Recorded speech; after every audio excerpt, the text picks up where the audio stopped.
So I met this guy named Mark Colts, and he brought me to so he was pretty chill. He had a trailer, like I said. He was like just traveling around because he got his back was broken, and so he just like drove around me like doing whatever he wanted. He didn't really have to like do anything. This is like back in the year 2000 and so if I would have been 16, it would have been like 2003, 2004.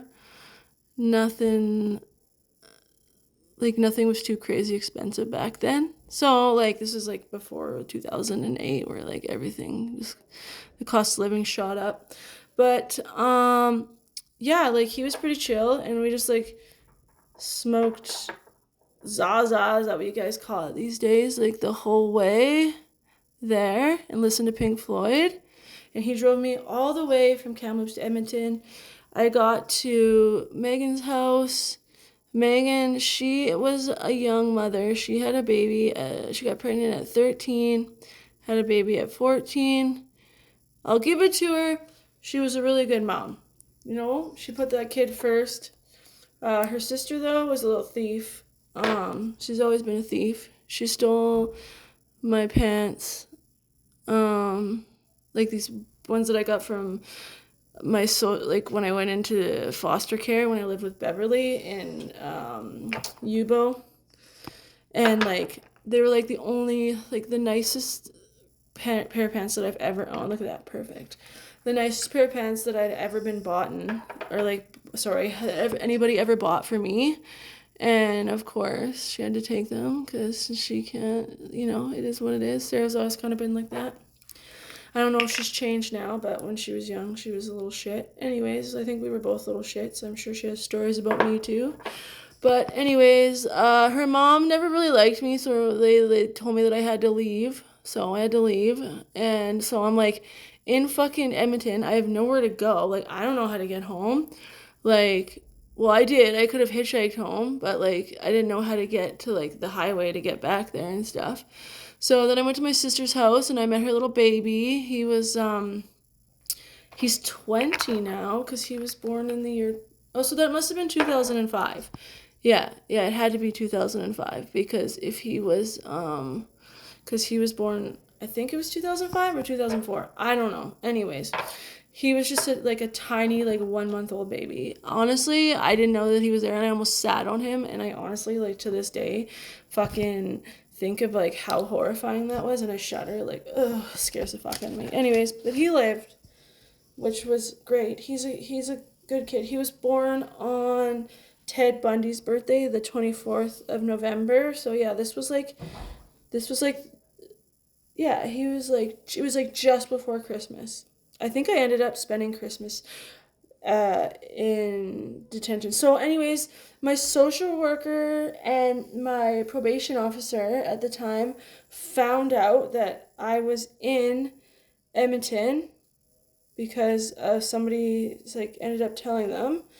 So, because of that, I got a Canada-wide warrant because I was still on probation, and so my sister couldn't keep me anymore.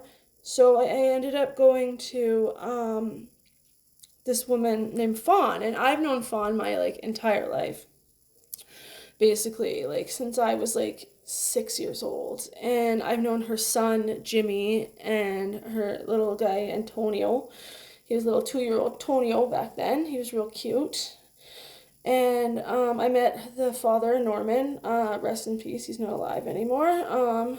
Back then, but I went to go check out her like her dad's tattoo parlor. That was really fucking cool. I got to see them all work. And I've always wanted to be a tattoo artist, but I broke my thumb in a car accident. I can tell the story about that as well too. It's pretty crazy, but eventually she couldn't take care of me either, so I had to leave, and it was like minus fucking 30. I've never experienced minus 30 weather in my life before. I now live in Calgary, so I know what minus 30 weather is like. It's not fun. And this like lovely transgender woman came up to me and she's like, "Are you okay? Is there anything I can do to help you?" And I'm just like, oh, I told her my story, and she's like, there's not really much I could do. Like, you could tell this woman was like on substances and like it just really did not have the ability to help me in any way whatsoever. But I remembered I had a Canada-wide warrant, so I went and I turned myself in because it was fucking cold. So I ended up, after that, going and like I turned myself in. I ended up getting transported back to Victoria, where I was from, and I went there. I went to like the juvenile detention for like 2 weeks, and I had an epiphany. And all of my epiphanies kind of exactly follow like the same formula. Like, I'm sitting there by a window, and then all of a sudden I just have this like realization of like, what the fuck am I doing with my life? Like, clearly, like, this should not be the way that it's going. But I remember like looking out the window, and there's like a beam of light, and like all of a sudden I looked around. It was the first time that I was aware of my surroundings. Do you know what I mean? I was like really young, right? Just about 16, and I just remember looking around being like, what the fuck am I doing with my life? Like, what the fuck am I doing sitting here wasting my fucking time? Like,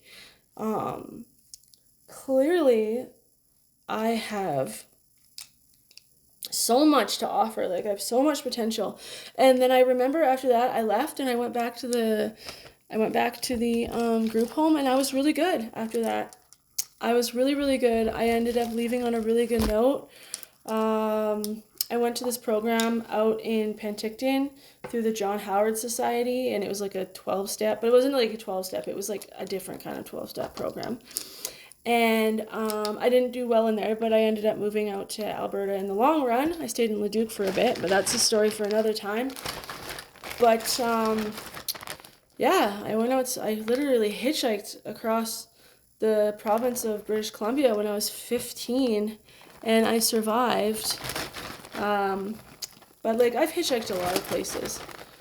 I'll talk about that more later.